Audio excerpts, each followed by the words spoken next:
What's up, Arizona StuMo? Let's hear it. Let's hear it. Let's go. First Arizona StuMo of the year. Guys, this is amazing. You guys came through the rain. It's hot in here, man. I love you guys for showing up at Arizona StuMo night. This is our biggest one ever. Can I hear it for that? Biggest one ever. It's amazing.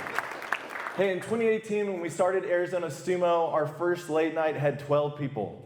It's amazing to see what it's grown into today with you guys, you leaders all over campus who are impacting the people around you.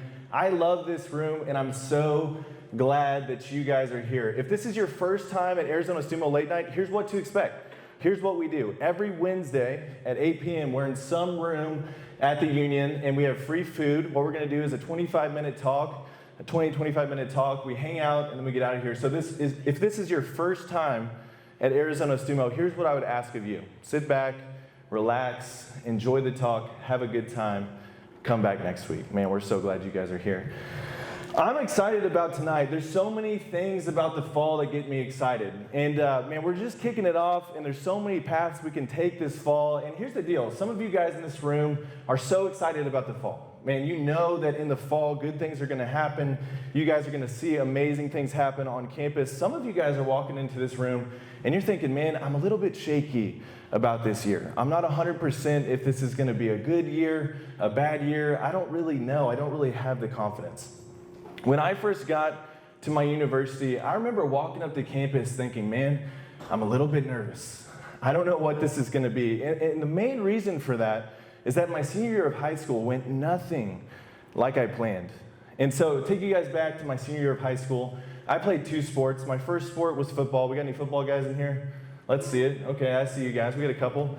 Man, good to see you guys. My football resume, not too impressive. I'll walk you guys through it. So my freshman year, I'm going into high school. I have dreams to actually be the QB1 of the team. And so my brother, he's about a year older than me, and he's a superstar lineman. He played in the SEC for a while, really good football player. And so I had this dream. I was like, man, I want to be QB1. My brother's going to be my left tackle. It's going to be amazing. And so one day I worked up the courage. I went up to my brother. We're always a little bit competitive. I was like, Caleb, here's the deal. I'm going to be your quarterback. And he looks at me and goes, we already have a quarterback. I knew in that moment my quarterback career was over, so they moved me to tight end, where if you guys don't know what a tight end is, it's a glorified offensive lineman where you're supposed to catch some passes every once in a while. I caught 1 pass for a loss. That was the extent of my tight end career. And then my senior year, they moved me to left tackle, where I was supposed to block people, be on the offensive line. And so I was excited for that position change. I was excited to see that happen, but I played another sport. I played men's volleyball. How many men's volleyball guys we got in here? That's what I thought. Me and Aaron. That's it. You don't always lead with the fact that you played men's volleyball. You know, if you throw that out like during rush or something like that, you know, guys start to not trust you. They're like, I don't know if I can trust this guy. He's gonna like take my wallet. What's his deal?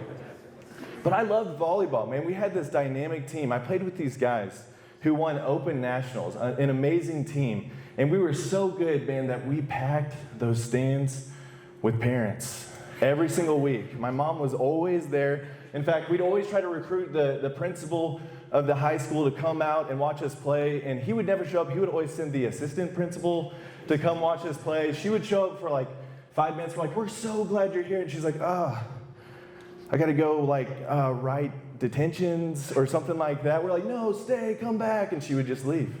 That was the high school volleyball career I had. And so going into high school volleyball, I was really excited. It was the sport I loved. It was the sport I really wanted to be good at. And so when I heard that I was going to play left tackle, I was like, okay, I just got to get through football season, and then I can play volleyball. Well, I had a good volleyball coach, and he's kind of a legend at my school. And he came up to me, and he knew that if you played offensive line, oftentimes there were knee injuries. And so he took me aside before our fall football season, and he took me aside. He's like, Jake, hey, I'm really excited about you playing left tackle this year, but man, I think you need to get some of those knee braces that protect people from knee injuries. I looked at him, I was like, Coach, it's just one season. Like, you know, nothing can go wrong this season. I'll get through the season, we'll be fine. We'll have a great volleyball season, and for whatever reason, whether it was the cost or whether it was other obstacles, I didn't end up purchasing those knee braces. And so football season kicks off. Man, our first 2 games, we actually win the first 2 games. We haven't beaten these teams in a long time. And so we're going into game 3. We're playing this top 10 ranked team in Missouri. It's called Fox High School. They got these dynamic running backs. There's all this buzz going around this game. We're really excited for this game. So we get out to Fox High School, and we've got a football field that's all grass. And the problem with this grass field is that it had been raining all week. And so we get there, it's muddy. And every time you're taking a step on that field, your foot's going down like 5 inches into the ground. And I've got these spikes that are about this long. So anywhere I'm going, man, I'm kind of locked into the mud. And so we're playing this game. We're going back and forth. It's tied, and we have 1 series left before halftime. It's kind of a momentum series, man. We got to get this series. We got to score if we're going to take the momentum of the game and win the game. And so we get the kickoff.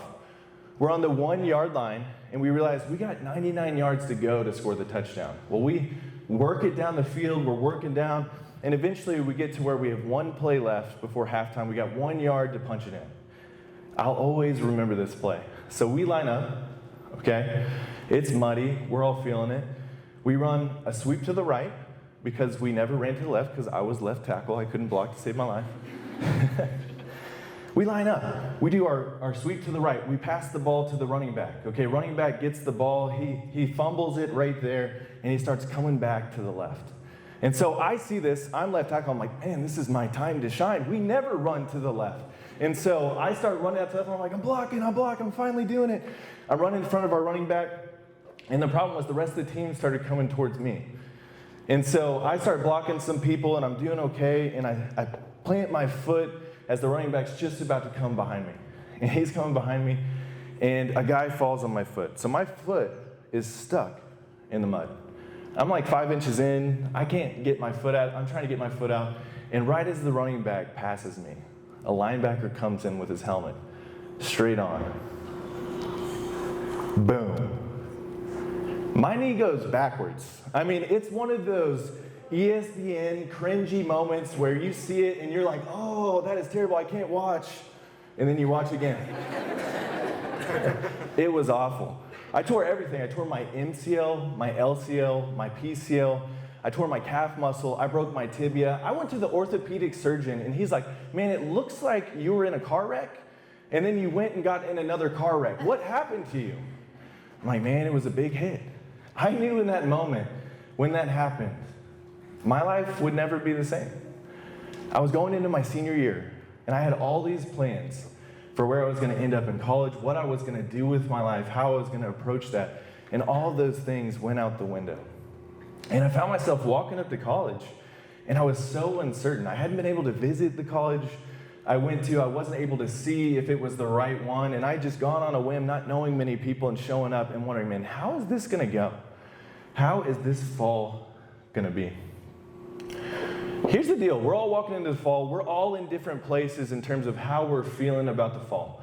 And I think the most common things that people are feeling when it comes to the fall are 2 things. The first thing that people can be thinking about when they get to the fall that causes pause is problems with our past. Man, maybe you're new to the U of A, or you're a transfer, and you have this reputation back where you left or back home, and you're trying to escape that, and you're like, I don't know if I'm going to be able to get past that reputation.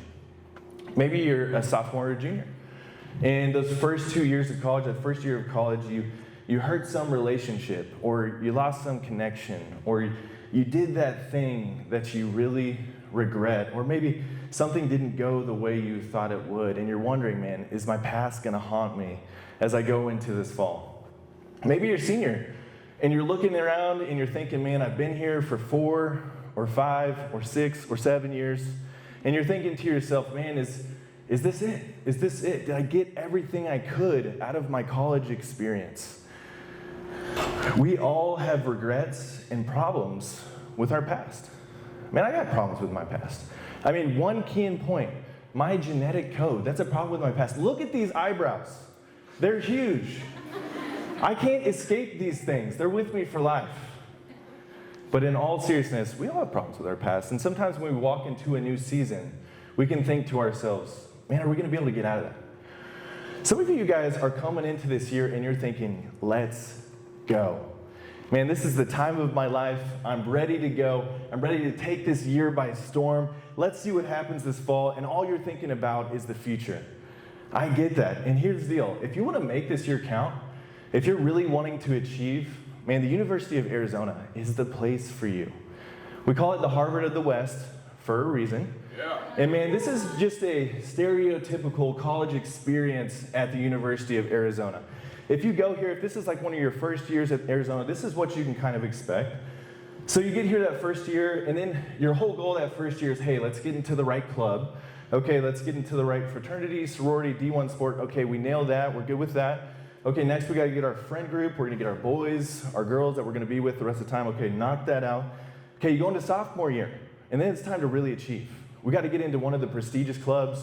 You can be in Wall Street Scholars, you can be in DSP, and the list goes on. Many ways to achieve. You get that, you knock it out of the park. Then next year you're thinking, okay, man, how do I become president or vice president of my club? You go for that, you aim for president, you settle for vice president. If you're in my case, you settle for risk manager because you didn't have the influence to get it. Then you keep going, right? Okay, so it's the second half of your junior year. You got to do some academic study abroad, right? And so you go study in a place like Hawaii or Bora Bora or Paris, but it's academic, so we're making it count.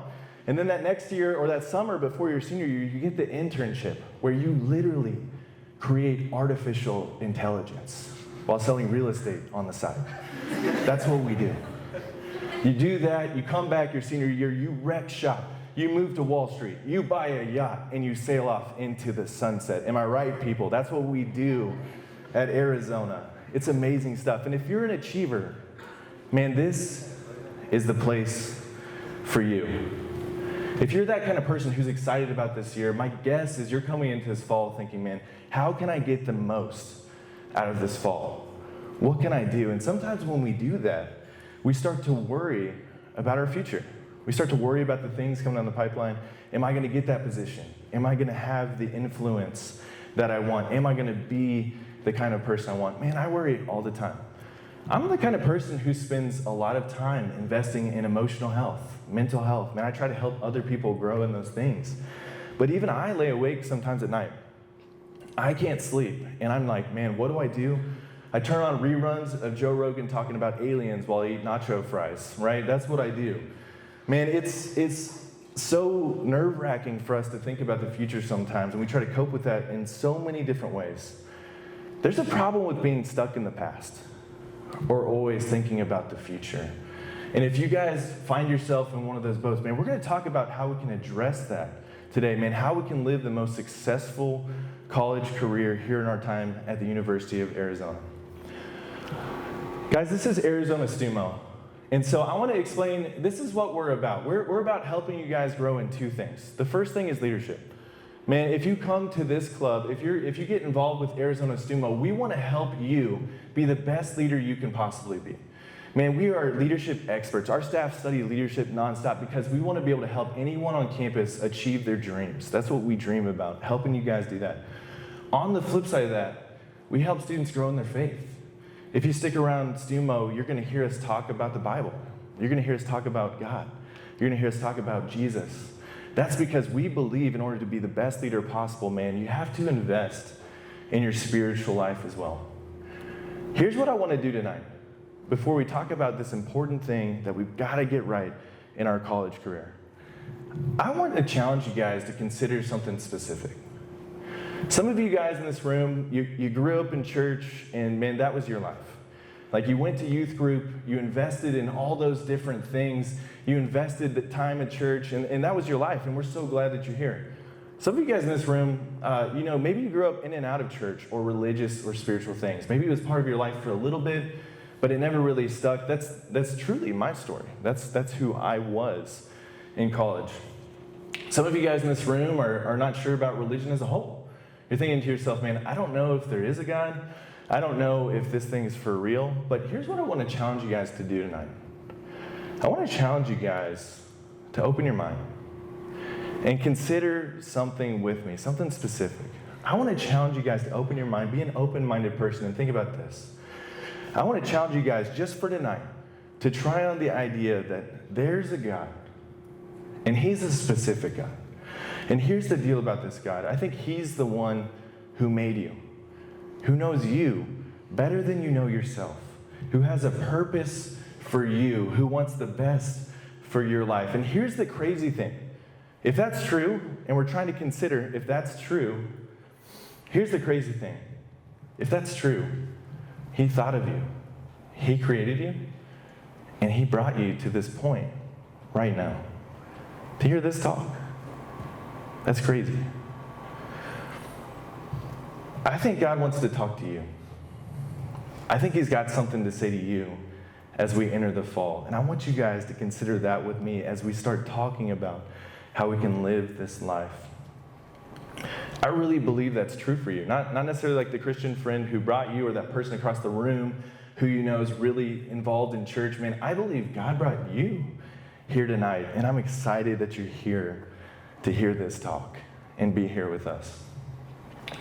So let's go back to my freshman year. Okay, I get to my university, I'm there, and you know how it goes for the first couple weeks, okay? We're there, we're trying to figure out what it is like freshman year, where to eat, where not to eat, what to do with our time, where the classes are, where we can go. And those first couple weeks, man, they can just be kind of a blur. Well, I start settling in, and things kind of start going well for me. One thing, I started working out a lot. I had tons of time, and so I was like, I'm going to start working out. Another thing is I discovered this thing called pre-workout, okay? And the thing is, man, with pre-workout, it was just invented at the time. And so it was the Wild West of pre-workout. Like the stuff you were taking, who knows what was in that stuff. But I started taking pre-workout, man. I was loving working out, right? You take that stuff and you become the most social person on the planet. Like you walk into the gym and you just start talking to anything that moves.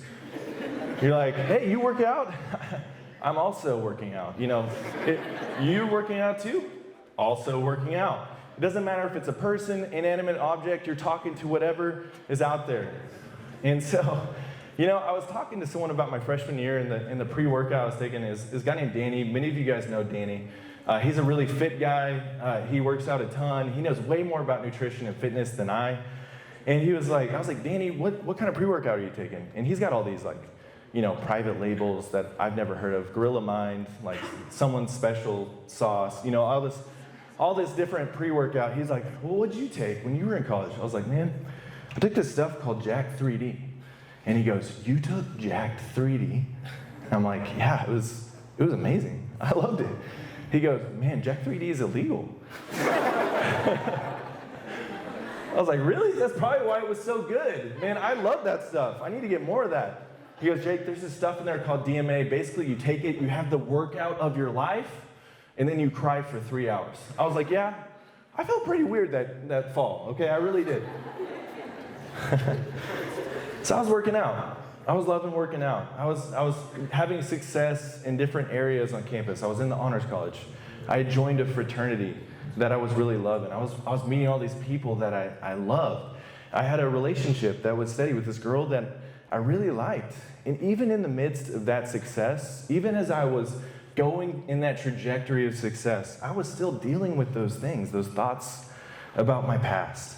Man, the things that I could have done, I should have done, the regrets that I had about the things I was doing. And then I caught myself thinking about the future, nonstop. What am I going to do? How am I going to make this happen? How am I going to get that achievement, do that thing? What's the next level? What's the next opportunity? And here's the deal. I had a problem, and I didn't even know it. Here's what I love about the Bible. For those of you guys who have read the Bible before, you know it's not a book about perfect people.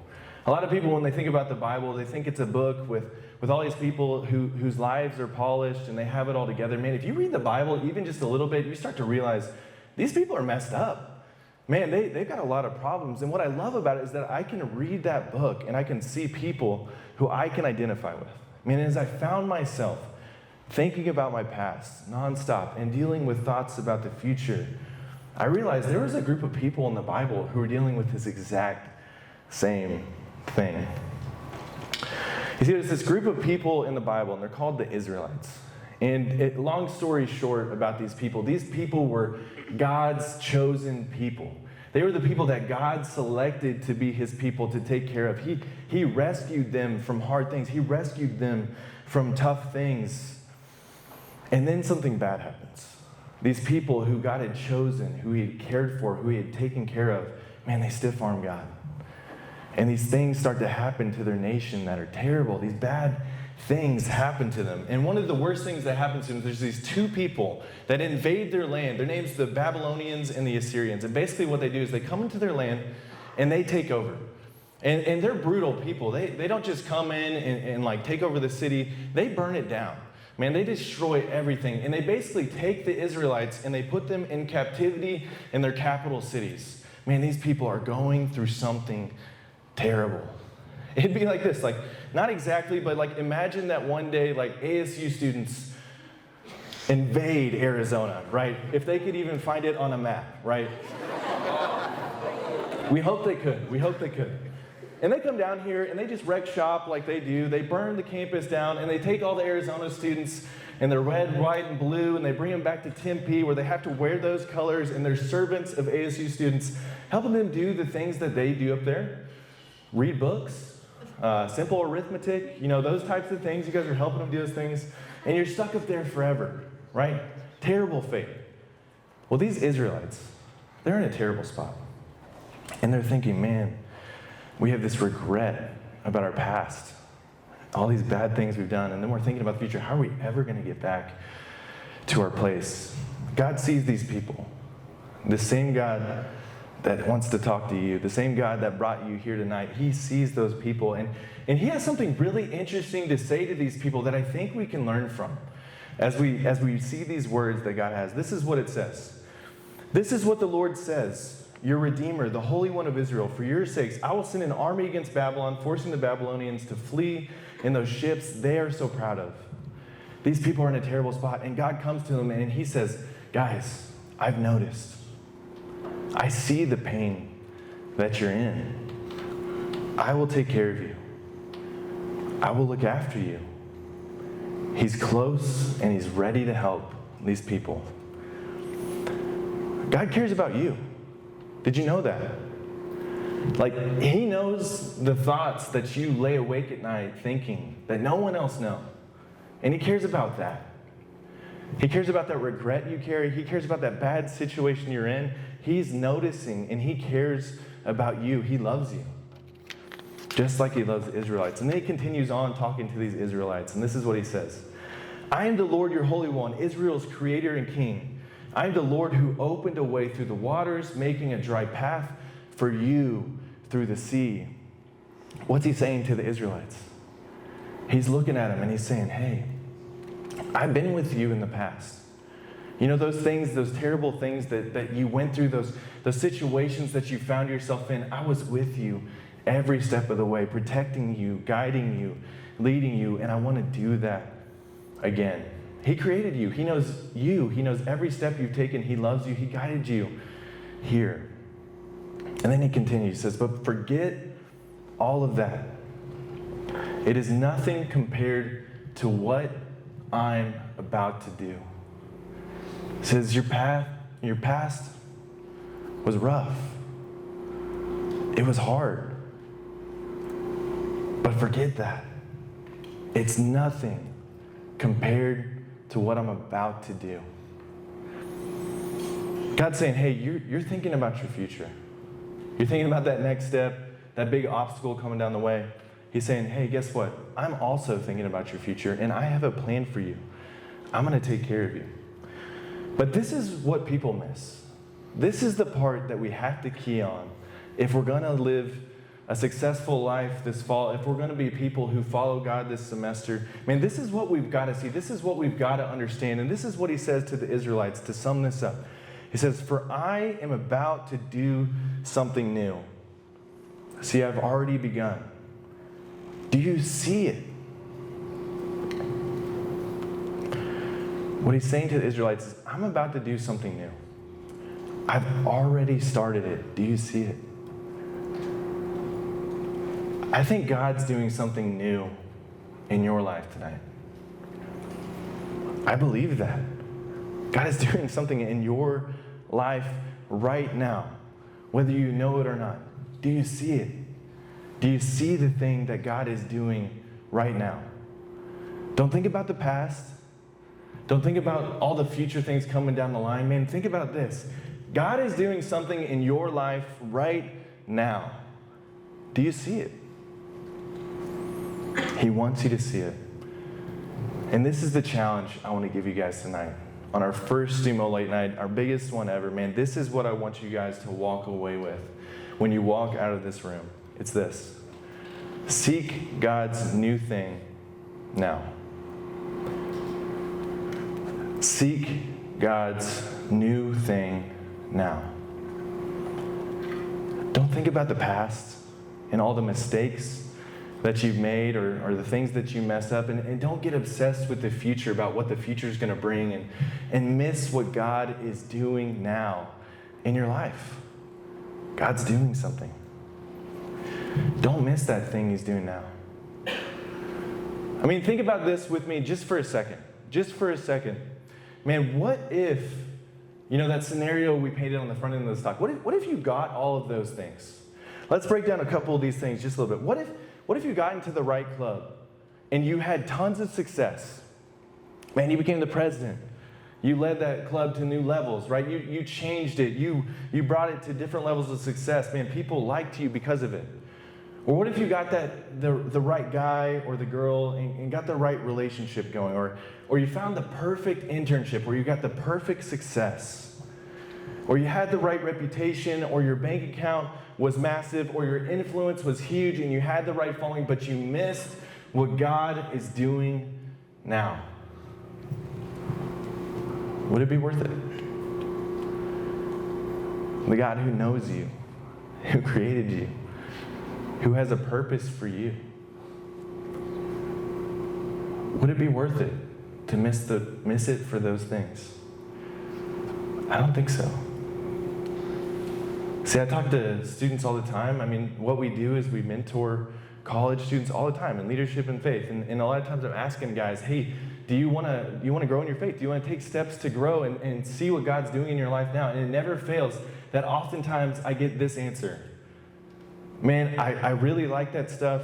I'm really glad that you have that stuff, but I'm going to get to that stuff later. And while I understand where these guys are coming from, why I see why they would say that, and I totally understand that, man, I wonder about what they're missing when they're not seeking God now. Seek God's new thing now.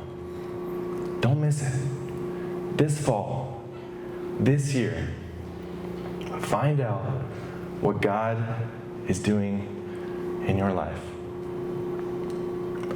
Find it now. Here's how you guys can do that. I want to give you a simple action step. Man, one easy way to discover what God is doing now in your life is to do this. Be a part of StuMo. Get connected in this group of people. We love helping people discover what God is doing right now in their life. That's what we love doing. Talk to one of our staff. Talk to one of our student leaders. Maybe you met with one of our staff or student leaders last year and you decided, hey, now is not the time. Man, come back to us. We want to talk to you guys about those things. We want to help you guys discover what God is doing now. Man, come back to late night next week. We're going to do this every week of the semester. Go to S&C, our winter conference. Be a part of this community and discover what God can do now in your life. Don't wait. Blowing out my knee, I get asked all the time, like, man, is that the worst thing that ever happened to you in your life? It was devastating. Blowing out my knee and having to have that terrible of a senior year, man, it was the hardest year of my life, hands down. But here's what I want to say to those people when they ask me a thing. Man, if God could take that event out of my life, would I want him to? Not for a moment. Because that event is what led me down the path to discovering what God was going to do now in my life. And it changed my life forever. It gave me purpose. It gave me joy. And it helped me figure out what I was designed to do. Seek God's new thing now. Don't wait. And imagine with me for a second. You got 1 year left, or maybe it's 3 or 4 or whatever it is for you. Imagine with me for a second, what if you decided, hey, I'm going to do that.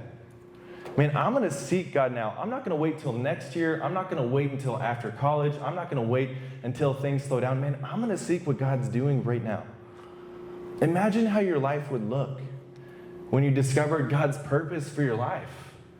Maybe when you discover what He would have for you. I think it would be incredible. Seek God's new thing now. Thanks.